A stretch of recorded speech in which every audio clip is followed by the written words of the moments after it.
our next speaker is going to talk about the future of news. Please welcome New York Times' Nick Bilton. Thank you very much. Hello. So I work at the New York Times in the research and development group, and we're looking at all these different things of new technologies coming out and things like that. But I started doing this research project looking at what the future of news is. And I couldn't really figure it out, so I was walking through Barnes & Noble and I saw all these old books on the history of zero and the history of salt, and I said, well, maybe the history of news can tell me something about the future of news. So I hopped in my time machine right here, and I went back to April 22nd, 1876, and it was the day that the telephone came out. And it was the first article in the New York Times, and they were describing this wonderful technology called the telephone.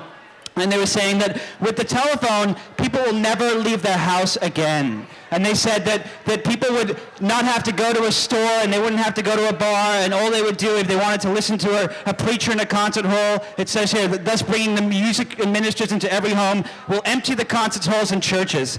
It sounds a little familiar, right? So then as I'm researching this, I keep going, and I find this thing called the phonograph, which came out exactly 1 year later. And the opening paragraph for the phonograph is, the telephone that was justly regarded as this ingenious invention is going to be completely eclipsed by the phonograph, where people can bottle up talks and speeches and they can take them with them for 50 cents a piece. And they said that nobody would ever leave their house again, and that they would use these phonographs instead of the telephone. And this continued going all the way with the radio and television, and every time a new technology came out, people said that they would stop using the past technology and they would never leave their house. And it all goes all the way to the first time the internet was mentioned in the New York Times. And they're talking about, this woman says she's an electronic mail addict and she'll never use the telephone again. And it just keeps going and going and going. So we have this idea where we talk about these new technologies that come out, and people keep saying, you know, newspapers are dying. If you do a quick Google search of the death of newspapers, you get millions of results. Yes, paper is dying, but that does not mean that news is dying.